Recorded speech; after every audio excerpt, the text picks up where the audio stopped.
Welcome to the podcast, where street smart, business smart, all kinds of smart people share their insights into the world of marketing, career journeys, and personal growth. So sit back and prepare to get enlightened with your host, Adam Posner.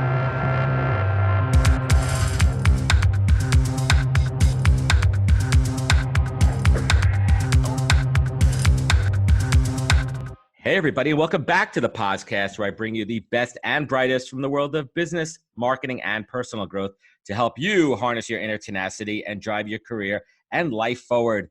Tribe, please join me in welcoming my incredible guest for today, Cathy Heller. And each week, Cathy encourages thousands and thousands of listeners on her top-rated podcast, Don't Keep Your Day Job, to find more purpose in their life and to get paid for what they do and love full-time. This resonates so much about everything that I talk about.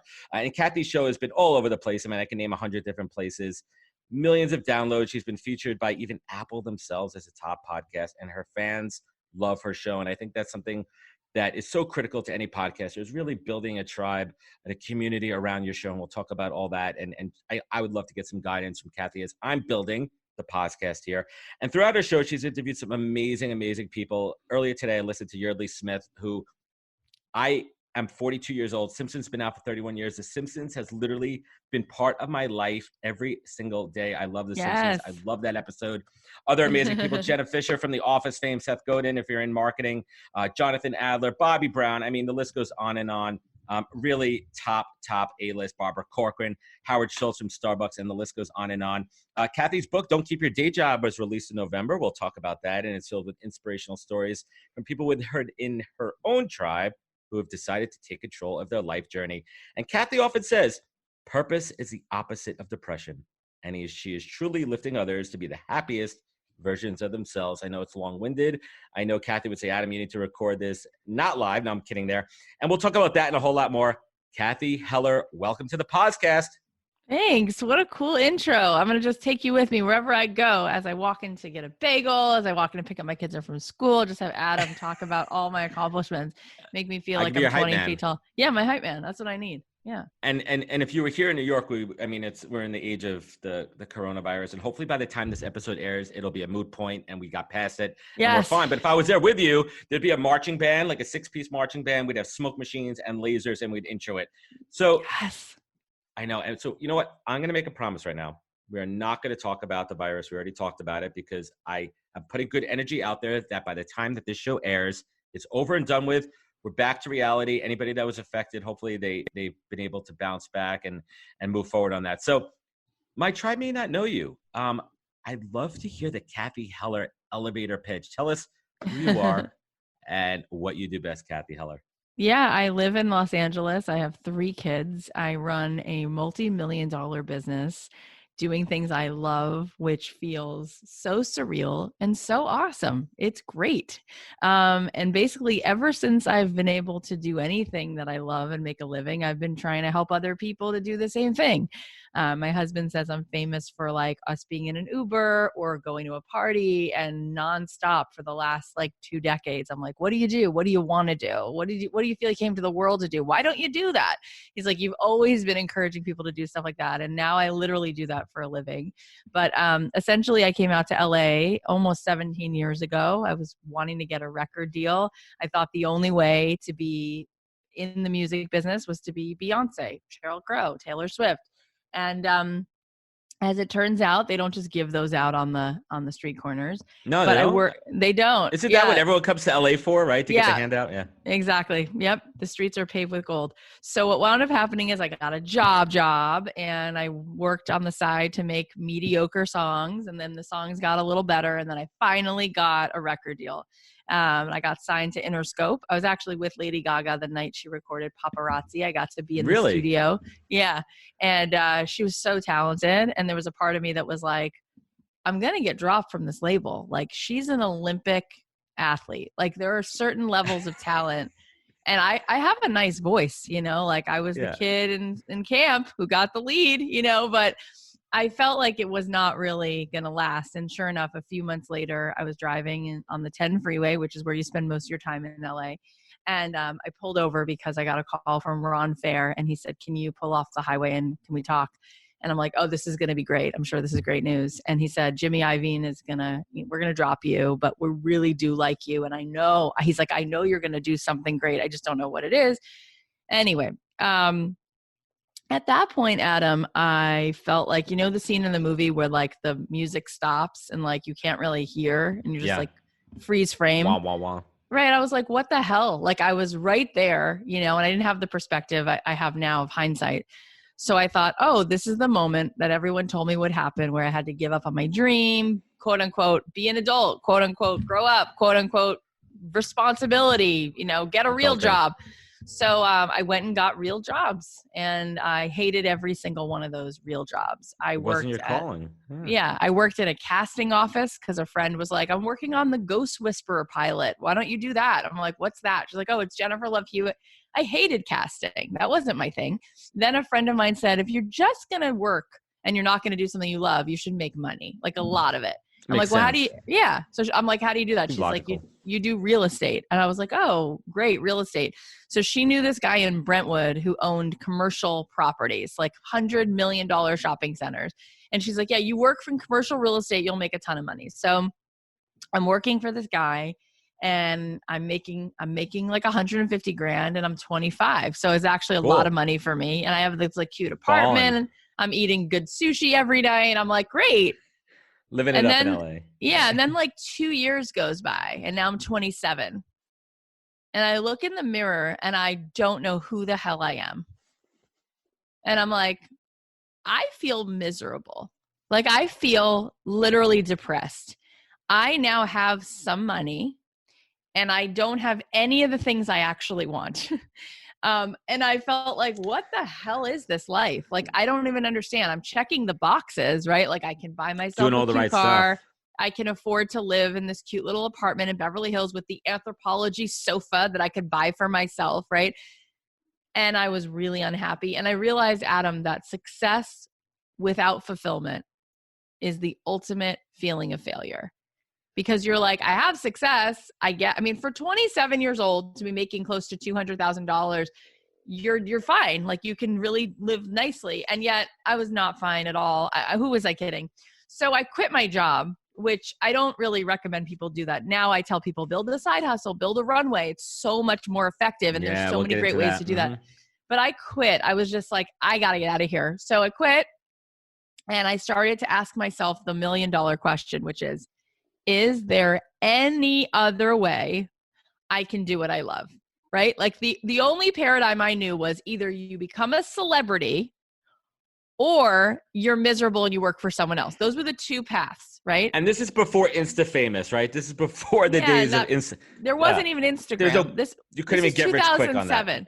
Yeah, this is 2007. Like the kids were in their diapers. Those Instagram people, they weren't even a twinkle in their parents' eyes, some of them. Yeah. So I was like, I don't know what else to do, but that was my next new question. Is there anything else? Is there any other way I can do what I love?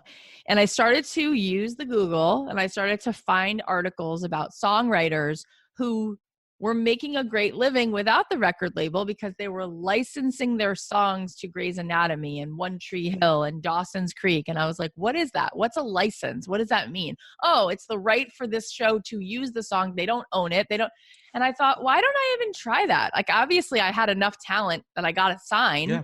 Maybe I could write a song. And so I would send these songs, and people would just like not answer my email or whatever. And so I had to get crafty. Like, how am I going to get them to even like listen? Break through. Right. Yeah. And I wound up being really, really tenacious, as you love that word, tenacity. And I would like do things like one time I sent an email. I'm not going to grab it, but I basically sent this little PDF I made. It was a picture of a cartoon girl playing guitar and a plus sign and a picture of a Starbucks latte. And I wrote on the top, mochas and music. And I just dropped these two little images into an email with a plus sign. And I said, step 1, what's your favorite Starbucks drink? Step 2, I'll drop it by the office, and I'll leave you with some mochas and some music. I'll leave you with some coffee and some songs. I like it. And a bunch of people didn't respond. And a bunch of people said, no. And then there was like 20 or so people who were like, sure, like you could bring me a caramel macchiato. So I went into who doesn't like a free coffee? Who doesn't? So I went in and I learned something huge, Adam, which is that people didn't want to listen to my music, but they wanted me to ask them what they needed. That's what was so interesting. Like, I was like, I wrote these songs. I was signed to Interscope. I actually have a decent voice, blah, blah, blah. And they were like, please stop selling me anything because you don't know me. You don't know what I need. So instead, I learned really quickly to like shut my mouth and ask them about them. And so I would say, what are you working on? What show are you working on? What's the character arc? How are you dealing with the scene with the sisters? What's the vibe of the show? What's the feeling? What's the vibe? And so I started to get the information of like, who are they? What do they need? What problem are they solving? And then I would take little notes. Like I'm like literally like on a scrap. I didn't even have a smartphone at the time. It was like a flip phone. So I would like take little pieces of note paper. Oh, you're saying you're doing a story about going home. Oh, you need a song about home? Huh. All right. And then I go to the next office. Oh, you're telling me that you have a story about these two sisters and you need something about like count on me or be there for you or by your side. I'm like, scribble, scribble, scribble. So I basically learned the greatest business lesson ever, which is don't try to sell people what you have. Just go make what they need and ask them what they need. And then like, you're totally not competing with anyone else because you're literally saying, no, I'm not going to push you to buy something. I'm going to ask you what you need. So I went, oh, I could write a song. I'm actually a pretty good songwriter. Like I just didn't think to write that song. I was in my own head, which most songwriters were writing songs about breakups and whatever. So Adam, long story, I wrote the home song. I wrote the sister song. And sure enough, they were like, that's awesome. So I started to make, no joke, I started to make a few $100,000 a year. And what's sitting behind me in my office are these beautiful articles, full page stories, Billboard, Variety, the LA Weekly, the cover of the USA Today music section. It's awesome. All these, it was awesome. It was awesome. I was able to basically, in like the Billboard article, I think the title was Writing Her Own Check. And then in Variety, it was like, Cathy Heller cracks the code. And basically I was like, why is this newsworthy? I even asked that to Phil Gallo, the editor of Billboard. Like, he was like, well, is it original? Why is this making headlines? Why is this making headlines? And he said, because people don't do this. People don't do this. Either they get the record deal or they feel like there's nothing in between and you don't have an agent. You're literally picking up the phone. You're walking into people's offices. You're grassroots, making one relationship at a time. And that was the other big lesson for me, Adam. It wasn't just make the things they need. It was, you don't need 1,000 people to love you. You need like 6 people. Because every time I would license a song to McDonald's or Target, it was $85,000. So I didn't need 1,000. I also, by the way, I didn't have music on Spotify. That wasn't a thing. I wasn't selling records. My whole business was B2B. I had no social footprint, no email list. It was just a few people. No fan club. Well, here's the coolest thing. What wound up happening is I did it every single day for a decade. Rinse and repeat. Wrote music, made phone calls. What do you need? Wrote the song. What do you need? Wrote the song. After a decade, artists started saying to me, excuse me, how the hell do you do that? And I was like, oh, I don't know. I don't have time for that. I don't even know what you're asking me. And then it was, how do you do that? How do you do that? And I was like, what's happening? So basically every time I would get some kind of like article in a paper or a magazine, or I would be asked to speak at something, I spoken at so many conferences and colleges and whatever, there'd be literally a line of people after my panel. Funny how that works. Yeah. How do you do that? How do you do that? How do you do that? So then I asked myself, why am I saying no to talking to these people?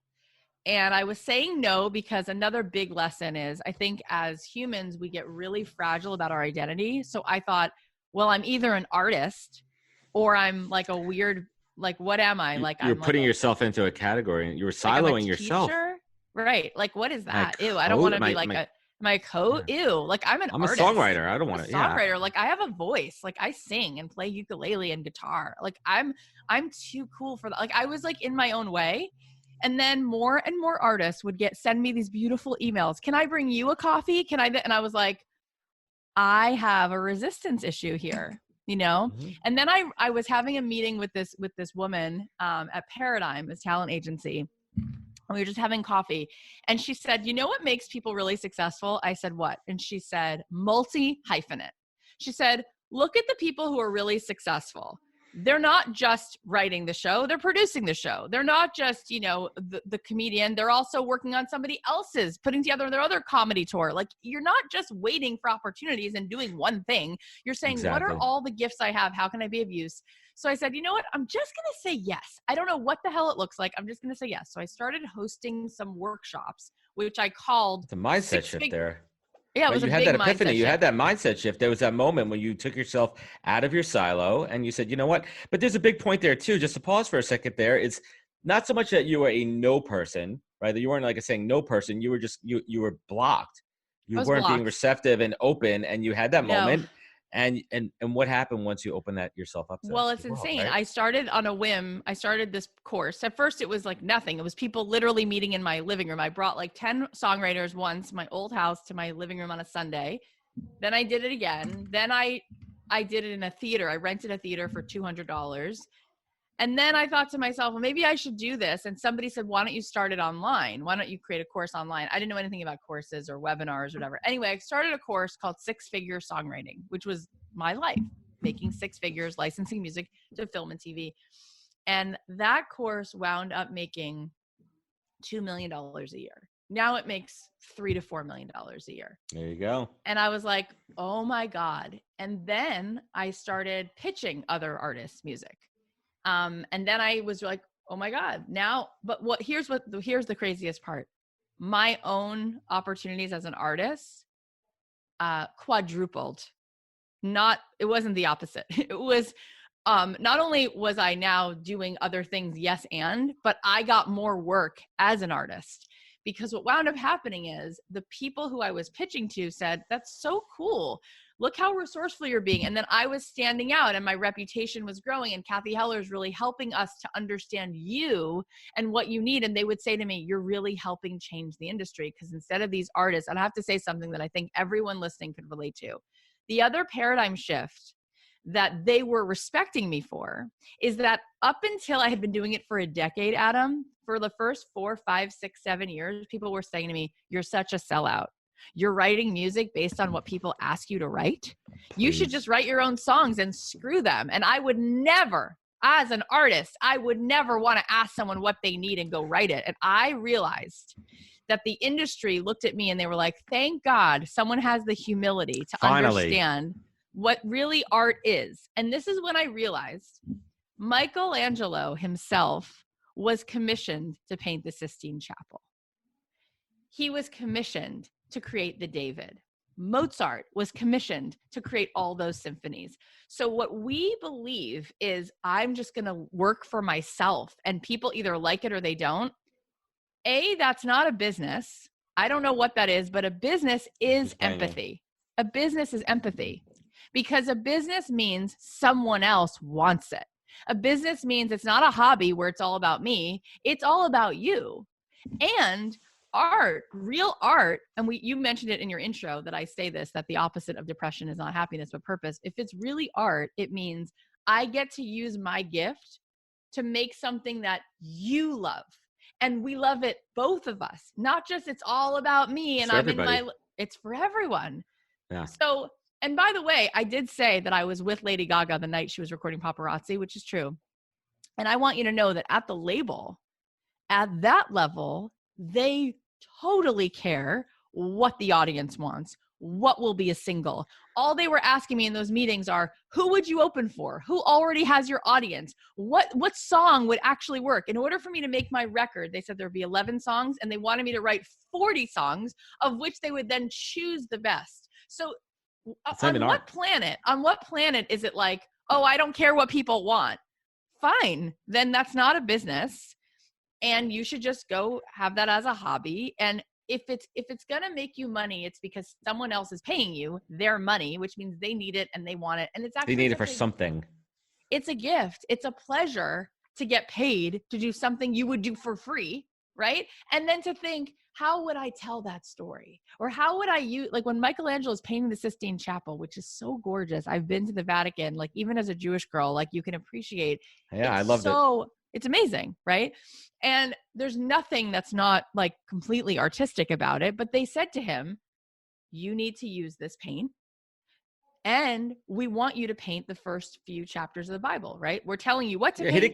he didn't come up with that on his own. He was given direction. He was commissioned. He was paid for it. Yes, he loves to paint. I'm sure he loves to paint. I'm assuming that Michelangelo loves to paint. Right. He was But using someone his paid gift. him because that's what they wanted. To your point, he used his gift to create Yeah. something that everybody could share. And that's Exactly. business. And I mean, But not that everybody is gets business. Not everyone gets that. that. Not everyone gets that. Randy Newman wrote all the songs to Toy Story. John Williams, all those incredible compositions. Alan Menken, every Disney movie. Sarah Bareilles wrote the score to Waitress. Does she know what it's like to be an abused wife with a child? She's not married. She doesn't have a child. What? That means she can't write the score? Of course she can, because she can sit with the team, with the playwright, with the director and say, what do you need me to write? Does it make it less her? No. She gets to use her gift to help bring this story to life. So I've learned so much along the way. And then long story short, what wound up happening is one of my students in my songwriting class said, you really should start a podcast, because 90% of what you teach is not about songwriting specifically. It's about how, as an artist, you can be resourceful. You can make your art a business, not just a hobby. You know how to sell and how to pitch in a way which is empathetic and customer driven. And she's like, I think every person who has a dream job would love to hear the things that you talk about. So I started a podcast on a whim 3 years ago. And now we're like, yeah, I don't know. We're almost at 15 million downloads. Yeah, that's crazy. So let's take a step back there. We'll definitely get to the podcast in a minute, but this evolution of coaching, and I'm kind of going through a similar journey too, where I'm at a point where people are saying, Adam, I really admire where you've been and your story and your journey and how you went from like the top to the bottom and now working your way back up. But more importantly, you're doing something that you love that really taps into all your strengths. Could you show me how to do that? Mm-hmm. And you mentioned this earlier. There was a couple of points where I was like a little bit hesitant. I'm like, I don't want to be a coach. I don't want to be one of those teachers. But if that's what people want, and I have that ability and talent and knowledge, A, why shouldn't I share it? That's being selfish. And B, if I can make a freaking buck or two on it and add that to my hyphenation of, I am not just a recruiter. I'm also a podcaster. I'm also a coach. I'm also doing all these other business ventures. Things. Yeah. Yeah. It's a jack of all trades. But one of the key gems that you enable people is to help them find clarity on what they're meant to do. Are there certain questions that when you're guiding or coaching somebody to help them find that clarity? Because listen, you and I are lucky. Like, I found my clarity. I had my epiphany. You had your moment. You found your clarity. But so many people are stuck in a rut. And we also have to kind of caveat it too. Like, not everybody, based on your life situation, your socioeconomic situation, could just stop and do whatever they want, but everybody should be able to in this day and age. So how do you help people find their clarity? Yeah, it's a really important conversation. I think we should all be having this conversation all the time. I would answer it a few different ways. I think that for everyone, they're going to find it in a different way, but here's some tools. Sometimes your pain turns into purpose. That's one. Okay. So there might be things in your life where you know what it's like to feel invisible and you want to make people feel seen. And so you are so good at shining a light on other people. You are so good at creating community so people don't feel alone. Like, there are things that come from the fact that you've been through it. So you might want to sit with that for a second and say, what are the things that I've been through that now make me the best candidate to help other people? Not because I'm a PhD, but because I have the empathy. So sometimes your pain is a little bit of a wink towards what you really, really want to do with your life. Right. The second thing could be the opposite. The second thing could be the thing that you just love. There could be things in your life that before you went through a lot, because we all have gone through a lot, but there could be things in your life that when you were like 4, you just loved doing imitations. Like, you would just do them. Your parents would put on a camera and you would just, like, my sister was like that. She would imitate Carol Burnett. She would imitate Sid Caesar when she was like a 4-year-old. Like, she just loved it. There are things that we all just did. There are kids who love to paint. There are kids who love to dance. Is there anything in that could turn into a career? And the question I would ask about that is, what aspect of that could become, to begin, everything is a side hustle? What aspect of that could become a little baby business right now? And for that, I would say there's been 4 archetypes that I've seen. I've done almost 300 episodes. As you said, we've gotten to interview Bobby Brown, who's a makeup artist, and Howard Schultz, who created Starbucks, and all these different kinds of human beings. And I've put them incredibly successful, incredible people. Yeah. Incredible people, down to earth, cool. And I've put them into 4 buckets. And I noticed that people are either makers, like they make the candles, they do the makeup, they write the song, right? Maker, or they're a teacher. Sometimes they teach you how to create makeup. Sometimes they're a choreographer. They teach you how to dance. We had Mandy Moore on, who's she's from So You Think You Can Dance. So You Think You Can Dance, with the Stars. Yeah, people love that show. Anyway, so she teaches people dance, right? So there's makers, there's teachers, and then there's investigators. Like you, Adam, are an investigator, and part of one of the hats you wear. And investigators like, Joe Rogan's doing a lot of that right now. Gretchen Rubin does that. Mark Maron does that. How does Gretchen Rubin investigate? Well, Gretchen Rubin was a person who was pretty unhappy. She was a straight A student, law, all the things, working for the Supreme Court, miserable. And she was like, I want to be happier. I don't know a lot about being happy, but I want to be happy and I want to investigate happiness. So she went on a journey to find out more about happiness and wrote a book about it and started a podcast about it and started speaking about it. And it wasn't because she was like the Harvard degree in positive psychology girl. It was that she was wanting to investigate that topic and take people along with her who also were curious. That could be a business. Just wanting to dissect something and creating panel discussions and podcasts and blogging around it. Oh my God, that in of itself can be a business. It's inquisivity. It's having that inquisition mindset, right? Like you want to learn, you're curious about things. And how do you parlay that take that passion and turn that into a business? So that's the third one. What's the fourth one? That's the third one. So investigator, right, is that one. And then the last one's a curator. Some people, you want to shine a light on what other people do, right? That's where you're strong. So some people would say, like you, Adam, you're really good at finding talent, right? That you're curating talent constantly. A curator would be someone who's like, I personally don't make maple syrup, but I love maple syrup. So I created an entire Instagram feed of all the best small batch maple syrup makers in the world. Do you actually love maple syrup? Do you love maple syrup? I like it. I don't know if I love it. I like it. Do you love it? It's like your hardcore thing. No, I wouldn't say I love it. Like I don't drink it by the glass or anything like that.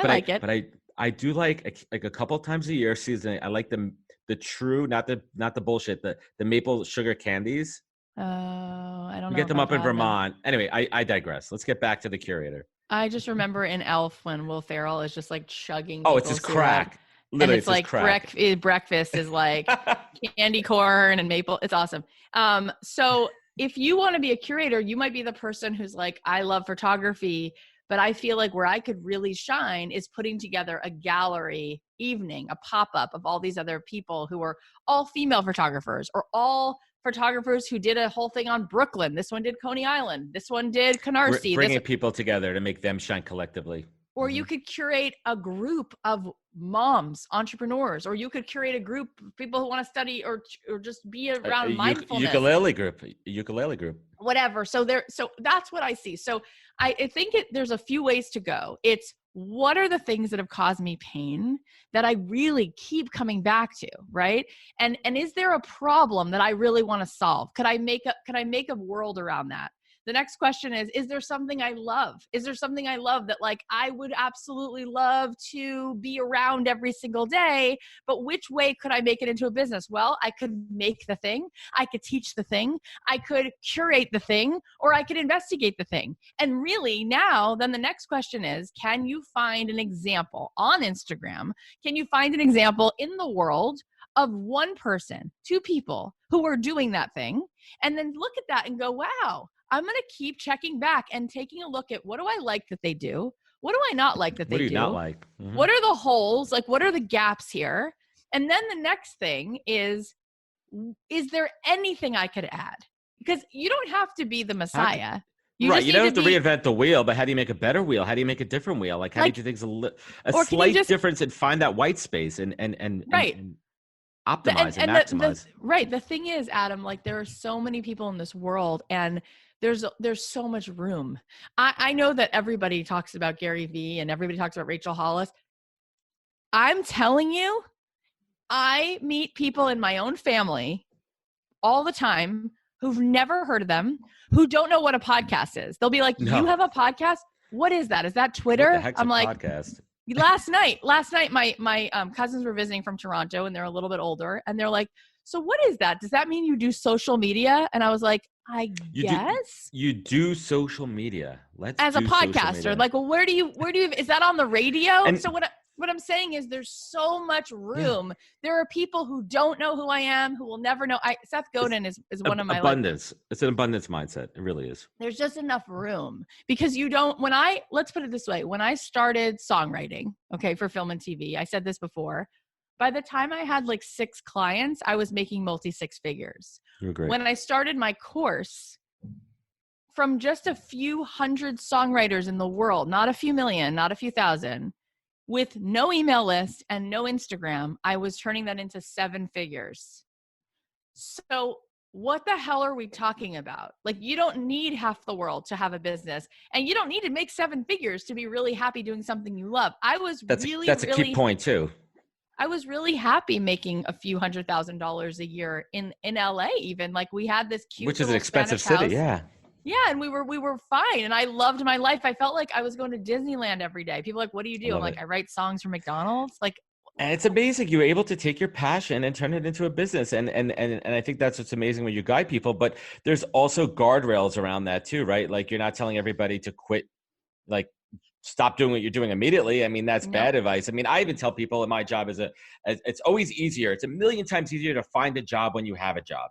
And the same thing applies in what you're guiding too, because you can't just drop everything, because people get excited. I know my life, and I'm easily excitable, if you can't tell, but people get overly excited about an idea, about something going on in their head, and they kind of throw logic and reason out the window sometimes. So you have to be mindful about and you have to know guidance. how to build a business, right? And building a business means fundamentals.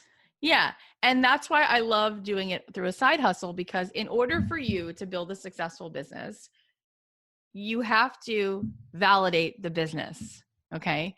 And let's talk about that for a minute. Validating a business. Is this a real idea that could potentially work? And there's a little bit of a blind faith in there too, that you kind of, like, a little bit of whimsical blind faith that you have to believe in it, but there has to be a fundamental business, like a market need for it, right? Yeah. And I think what a lot of people, we underestimate what we're capable of, and we overestimate sort of like, I'm going to need too much in order to make this happen. No, there are people, thousands of them, right, who've been listening to my show. I wrote about many of them in the book, who slowly started to validate a business. And by the time 3 months came around, they were making an extra $1,500 a month.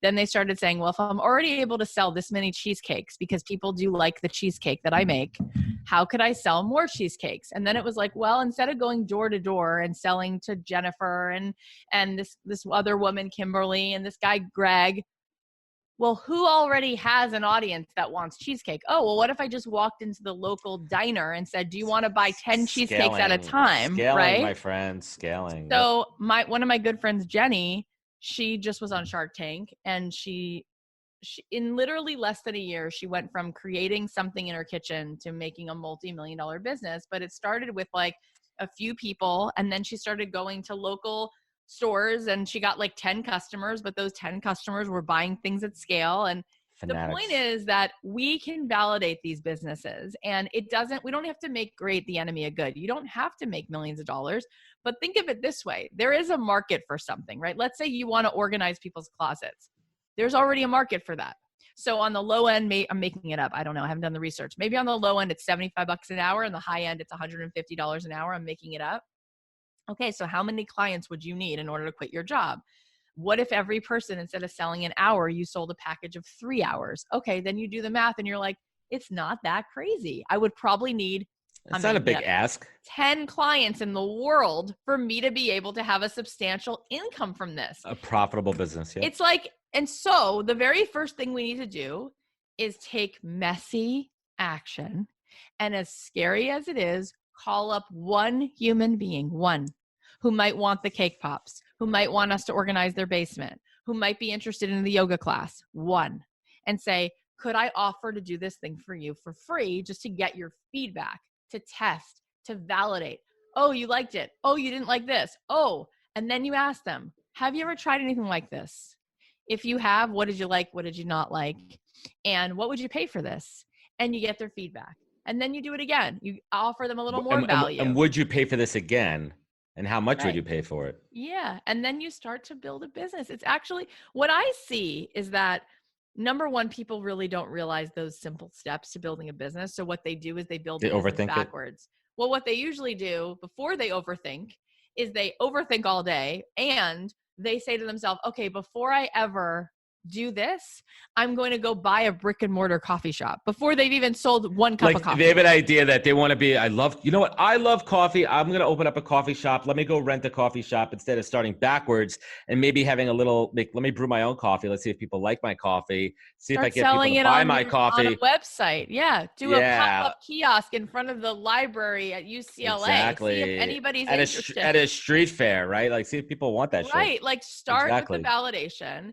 And then, yeah, you're right. What happens is we think it has to be big, so we don't even begin. And then the second thing is we overthink it. So even once people know, okay, I have to go take this small step and reach out to this one woman or whatever, people they think themselves out of it. They say, no, because I'm going to look stupid, or there's no way. Now, let me flip it on its head. If you're starting out, let's say it's the first time you're going to photograph a wedding. And so you say to yourself, I'm not even going to put myself out there because I can't stack up next to the other photographers out there. What is the opposite response? What's the benefit for the bride to hire a photographer who's brand spanking new? Yeah. The benefit is you're collaborative. The benefit is you are invested in her getting what she wants. Imagine if you've taken 1,000 weddings, right? So now not only are you not the photographer because you're going to send her one of the people who works for you. So she's not going to get the quality. She's going to get someone who, you hired underneath you, fine. And then this woman's going to say, oh, I'd really love you in the middle of the wedding to take a picture of me and all my bridesmaids and groomsmen. We're going to go into this little pond and throw confetti. And she's going to go, oh, we don't do that. And we have a hard out. We have to be out by 3 p.m. We have another wedding and you need to sign this contract versus, let's say you're brand new and you say, all right, I don't have 10 million testimonials, but I care so much. I'm going to bring an extra set of passion. It's bringing the passion. Passion, fire, enthusiasm, energy, hustle. Like, you fight for them to get every last photo they want. So are there drawbacks? Yeah. But are there pluses? Yeah. And I think that we have to stop overthinking ourselves to death because we're missing out on our whole life. And everyone's terrified. Like, I remember everything I've ever done. I was like, why on earth am I reaching out to this ad agency or to NBC right now? Of course I felt stupid, but I remember thinking to myself, am I going to let my fear stand in the way of what could be my whole life? Yeah, no, I love it. So I want to pivot for a second because I was listening to the show with Ryan Holiday, which was awesome. And he was talking about your husband being a professional for years and years, and he has a passion for comedy and pivoting into that. So how do you guide? I mean, if you don't mind me asking, what advice did you give to your husband to tell him to follow his passion in comedy? Because comedy is a little bit different, right? Because that is literally you have to go to open mics and test yourself. And you may get as a starting comic, if you're lucky, you'll get a couple of drink tickets and maybe $100, right? But passions like that, is that a little bit of a stretch, on those type of professions? How do you guide people in a, for lack of a better question, going down the more creative artistic route? Yeah, exactly. Well, it's the same thing. I think that if somebody wants to be doing comedy or just singing, I would be like, well, how are you going to make money from that? Who's paying you to do that right now? Right. So for him, I said to him, if you want to do that, what are some of the ways that you can get paid to do it? Because that's a slow burn. Just I'm going to go up and do open mics. So we talked about it. He's like, well, I guess I could write jokes for other comics. Yeah. Do you know how Kanye West started? He was writing beats for Jay-Z. That's correct. Yeah. That's what you do. Lady Gaga was writing songs for other artists first. So he started applying himself and trying to figure out what are these late night writers, what do they need? And he asked some questions and found out there was a packet he needed to put together, and there were jokes and topical jokes and political jokes and things that were evergreen, and you would need to write the kind of sample monologues. And so he started to do that and get some interviews and and so he's on his path. But we'll see. I mean, it's only been a few months since he quit his job, but already he's happier than he ever was because he's doing more of what he loves. Yeah, let's talk about that for a second too. My wife talks about that all the time because we're actually celebrating tomorrow is our 10-year wedding anniversary. It's a huge day, and she's been with me. I mean, I'm sure you feel the same way. Your partner's your rock, right? And if you're lucky enough to have a firm rock, and she's been with me through the ups, the downs, And she says, I've never been happier and I've never been a better husband, a better father, because I'm happy in my career. And I don't have that stress on my shoulders of hating my job and not knowing my purpose and not what I'm doing. And it's really just opened me up to being better, such a better version of myself. And that's why I think it's so important about your work, because it's not just helping the individual. It's that halo effect around that. It's helping your immediate family, your spouse, your kids, your community. And that leads it to mental health too. I mean, everything that you're doing is really contributing, to mental health. I want to go back to the podcast, man. I know I'm kind of shifting gears for a little bit, but I do want to kind of circle back on the podcast. What is that single focus, aha moment takeaway that you want someone to get from your show after they listen to it? I want people to know that they're needed and not to second guess themselves. And I don't think that you need to be, like I said, you don't need to be Wonder Woman. And it's not like someone taps you on the shoulder and goes, oh yeah, you're allowed to start a business. You're allowed to teach yoga. You're allowed to podcast because you're the one, you're the Messiah. If you're in this world, you are needed. And what is going to make you feel the most happy is not being happy. It's purpose. And so all it really takes is 20 seconds of courage. 20 seconds of courage to be like, I'm publishing the blog post. I'm reaching out to this person. It's not about being the best at something. It's, am I available? We live in a time where there's an empathy deficit, there's loneliness. So you, of course, can add value if you want to open a bead night where you're going to help people put beads together, or you want to do some poetry, or you want to post a piece of content, do it. And if you follow your joy and if there's enthusiasm, that's when the opportunities come. That's when the doors start to open. Everyone's building the engine while they're flying the plane. No one knows what the hell they're doing. And that's why the saying is that fortune favors the brave. Because little did I know when I started a podcast in my closet that it would lead to getting to meet all of these people and all of these opportunities, and that we would have already sold almost 50,000 copies of this book, which came out 3 months ago. Like, I didn't know these things would happen. I still don't know what's happening. I have no way of knowing. I just show up every day and say, how can I be of use? And regarding the book, because I definitely want to talk about that for a moment there, why should somebody pick up your book and read it? This book is a way to legitimately come home to yourself. Our entire lives, we are being told a million things from the outside in, and we're not really feeling like we're in alignment with ourselves. We are told to speak when we're spoken to. A lot of times in our families, we were loved if we lived our life according to what our parents wanted for us. If we were the good kid, the helpful kid, we got the good grade, or whatever we did, we're not really listening to ourselves. And so I think this whole idea of like a midlife crisis or a quarter life crisis is because people get to a certain age and they're like, I went to school, I got a degree. Why am I so unhappy? It's because you're not connecting to who you are and what you came to the world to do. And I think what this book does, I mean, I'm so passionate about this and I bring so many examples of it and I give so many tools that I think what happens is by the end of the book, you go, I was put here to be me. And if I'm not, no one ever will be and no one ever was. Even twins have different fingerprints, which means there's something unique about me in this world. And I kind of know that. And I'm going to stop selling myself short and stop sitting it out, because the number one regret of the dying is I didn't do what I came here to do. And so I think the book makes you feel like you're needed. It's possible. And then it starts to give you some tools of like, just do this one messy thing. And one other thing that I think happens. Take that first step. People are so scared to take that first step. One of the things I do in the book is I give people literally like, write yourself a permission slip. Like, you think about yourself at 7 years old.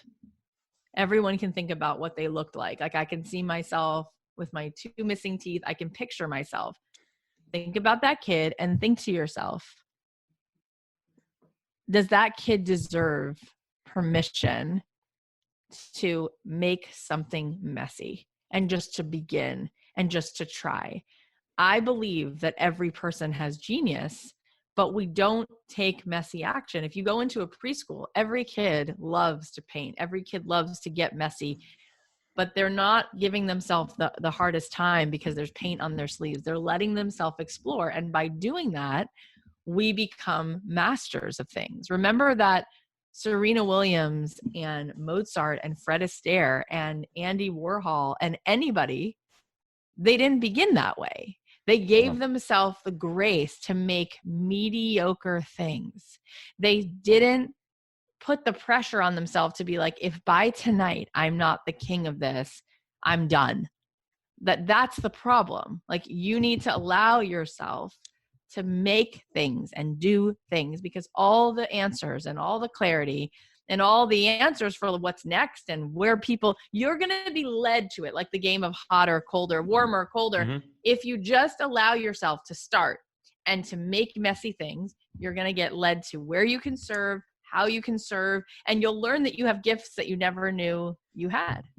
Well freaking said, Cathy Heller.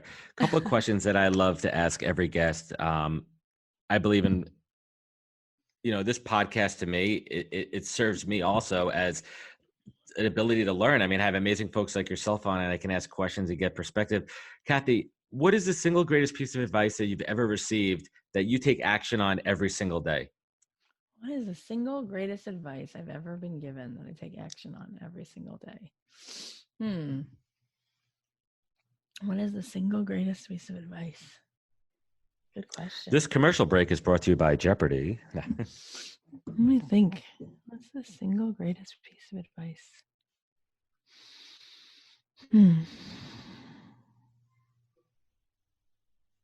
I mean, we've so many of the things that I just said were things that I picked up from other people and from doing things, and we've already kind of said it. And two of those things are this idea that we are needed. It's really important. Like, I went to Jerusalem after college on a whim. I had never been there before.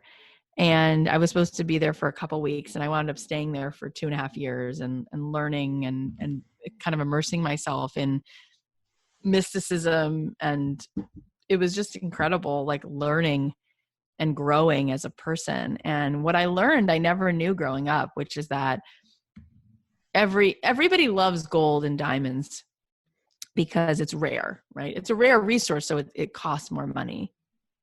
But the most rare thing in the world is an individual, because your DNA, it's completely unique, completely. And I don't think I really knew until I was there that we are each this unique, needed piece of starlight, whatever you want to call it. We are here for a very brief time, and we are not the same as anyone else. Like, my sister and I grew up in the same house.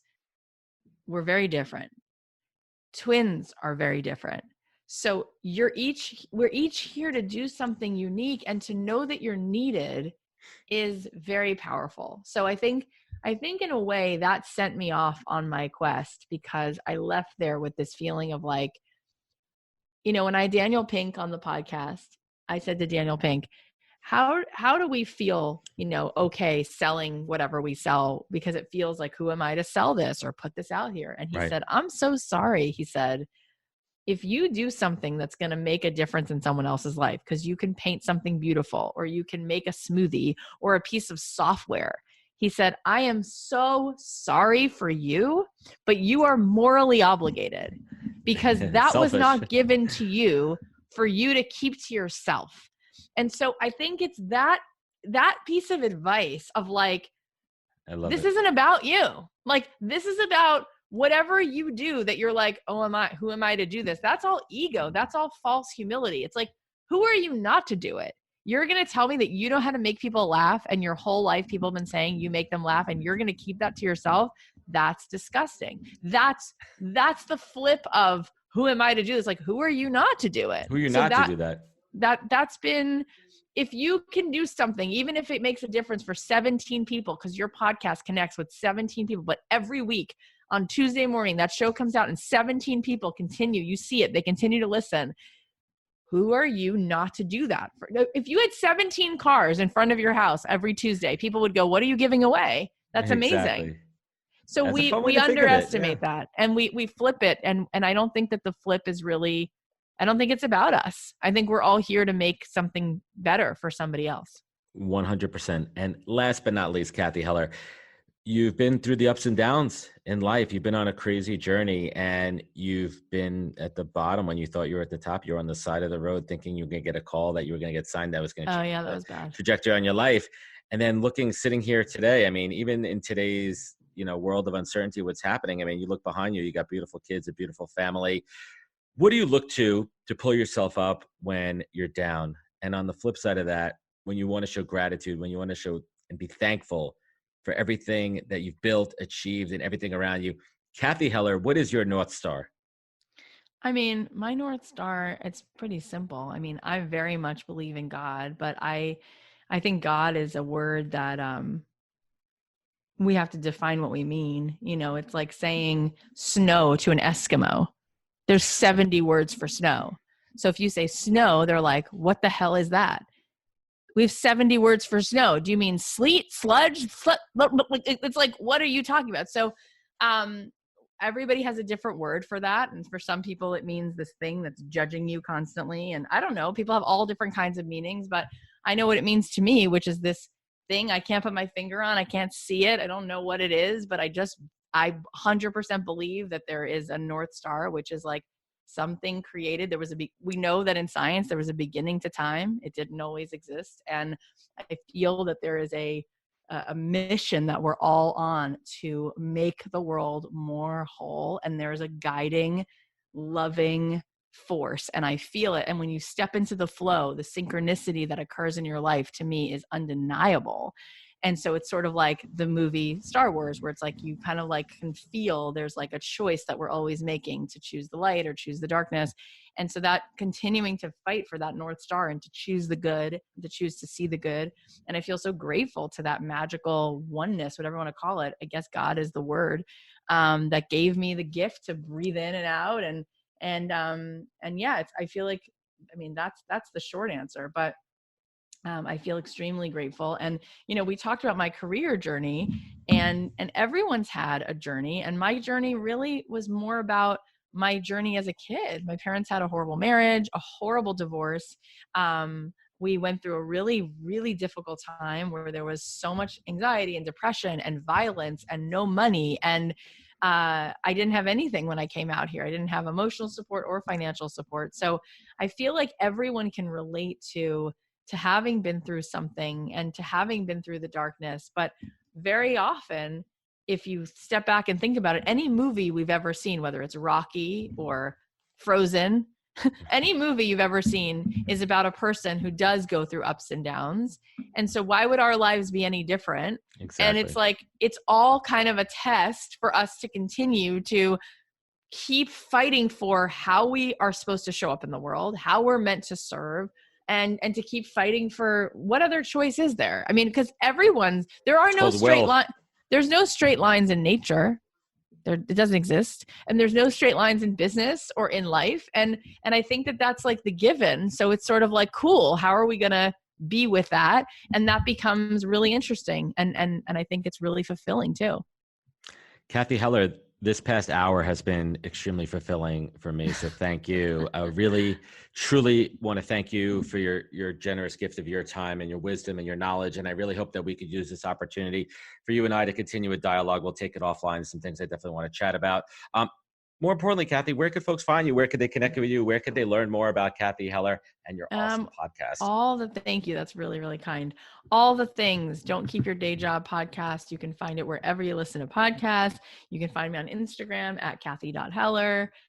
We have a Don't Keep Your Day Job Facebook group, which is free. People kind of talk a lot in there about what they're doing. And then at CathyHeller.com, we built this awesome quiz on the homepage, which helps you figure out which one of those things you might be, awesome. maker, teacher, whatever. So, everyone check it out.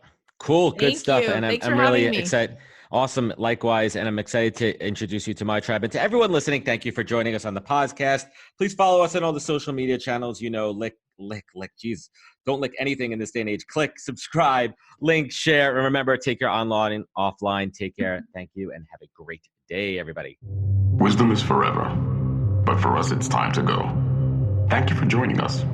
Luckily, we'll be back with our next episode jam-packed with more incredible humans.